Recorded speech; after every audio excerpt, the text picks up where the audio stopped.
Morning, can you tell me more about yourself? Hey, good morning. My name is Hafsa. I am a senior web developer and design consultant. Okay. So, English or Indonesian is fine? Yeah. Okay. So, I prepared some questions in Indonesian. Okay. Okay. Firstly, mengapa Anda memilih jalur karir ini sebagai web developer?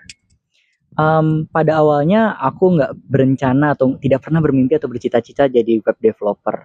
Aku cuma belajar dan satu hal yang aku tahu aku inginkan adalah aku pengen um, bekerja atau aku pengen berada di tempat di mana aku bisa punya dampak kepada banyak orang. Dan salah satu caranya yang aku rasa aku bisa lakukan adalah dengan menjadi seorang developer. I can create solutions for big problems through development, through apps, through websites, dan through innovations dalam teknologi. Gitu. Oke. Jadi, apa itu bedanya web developer dengan web programmer? So web developer is actually adalah sebuah terminologi di mana developer itu mengembangkan suatu sistem. Well, kalau sebuah program, seorang programmer itu menulis program. Nah, kalau dalam website, kalau dalam dunia atau industri website itu biasanya lebih disebut dengan web developer karena jarang website itu ditulis dalam sebuah program karena di develop dia, bukan di program programmer is usually lebih common untuk mobile apps dan game. Gitu. Oh, jadi lebih ke developer ya? Yes. Oke. Nah, kalau website gitu ada UI/X kan? Yes. Jadi gimana tuh caranya untuk membuat UI/X yang mudah dipahami oleh kebanyakan orang? Nah, UI dan UX itu is a different thing. Aku bakal jelasin dulu. Apa itu UI? UI itu adalah user interface atau antar muka pengguna, di mana kalau kamu buka aplikasi atau website kamu, itu tombolnya warna apa, logonya di mana, di sebelah kiri atau kanan, teksnya warna apa, backgroundnya warna apa. That is UI. Biasanya lebih berfokus pada kalau gimana cara bikin nyaman dan pengguna ya. Kalau UI itu warnanya seperti apa, kontrasnya seperti apa, fontnya terlalu kecil atau tidak teksnya, itu UI. Kalau UX itu user experience. Kalau kita lihat tadi tombolnya misalnya warnanya merah, tombolnya sudah bagus warnanya merah, tapi ketika diklik seperti tidak terjadi apa-apa, padahal tombolnya berfungsi. Nah, it's a good UI with bad UX gitu. Jadi ada dua tuh. Nah, gimana cara kita bisa make sure bahwa UI dan UX-nya bagus?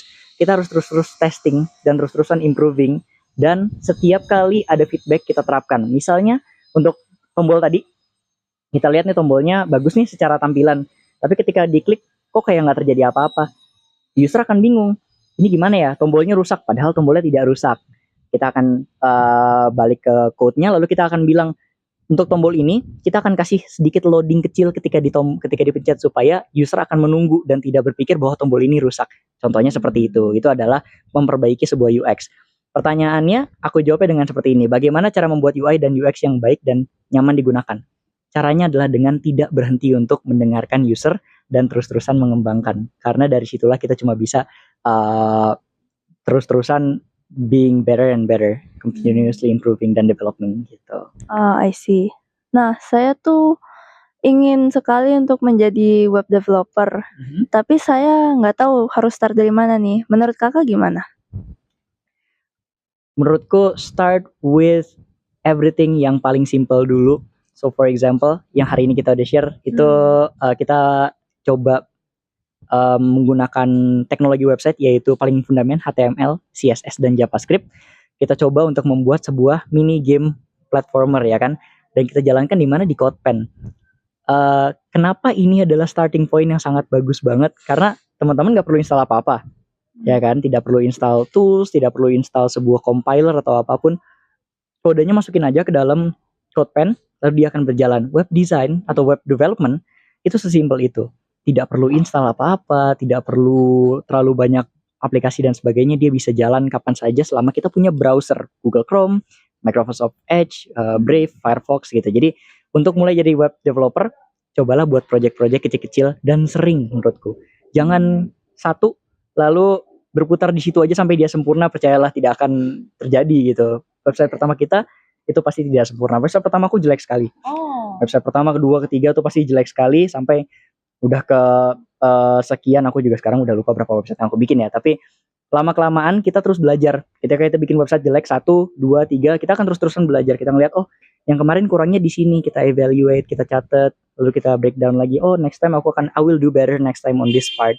Next time I will do better on this part. Dan terus-terusan, kalau kita terus continuously improving ourselves, then at some point tanpa terasa kita udah fluent aja. Gitu.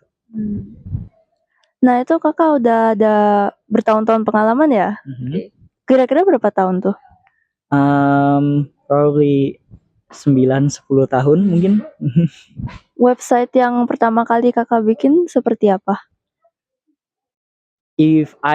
Kalau aku nemu fotonya, aku akan kirim ke kamu, and then kamu bisa stitch di video itu. But it was actually not that good. Itu built on top of WordPress, dan ya udah seadanya aja gitu. Dan it's very simple, sangat sederhana sekali. Kalau hopefully aku masih ada projectnya, aku akan kirim ke kamu kalau misalnya aku ada. It's for a car rental thing. Aku kepikiran kalau aku bikin website untuk, aku suka mobil, aku suka otomotif, so aku coba iseng-iseng bikin website isinya kayak car rental gitu. Nanti aku kasih lihat fotonya kalau masih ada, oke? Oke, siap. Nah, untuk yang kata-kata terakhir nih, untuk kakak ada gak tips untuk start programming untuk viewer dan teman-teman? Ada, of course. So, satu tips aja gitu, is that you will never be enough.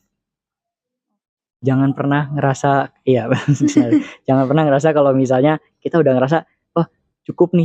Because in tech ya, dalam teknologi, whether you're a developer, programmer, designer, or apapun, when you feel that you're enough today, you are losing tomorrow. Because cepat sekali perubahannya, pertumbuhan teknologinya with AI, with everything else, persaingannya juga. So when you feel like you're enough with learning today, then tomorrow you are losing. Gitu. Ada kata penutup? Atau sudah? I think that's it. Thank you very much for interviewing me. This is a very pleasurable experience. Thank you. Thank you so much, Kak.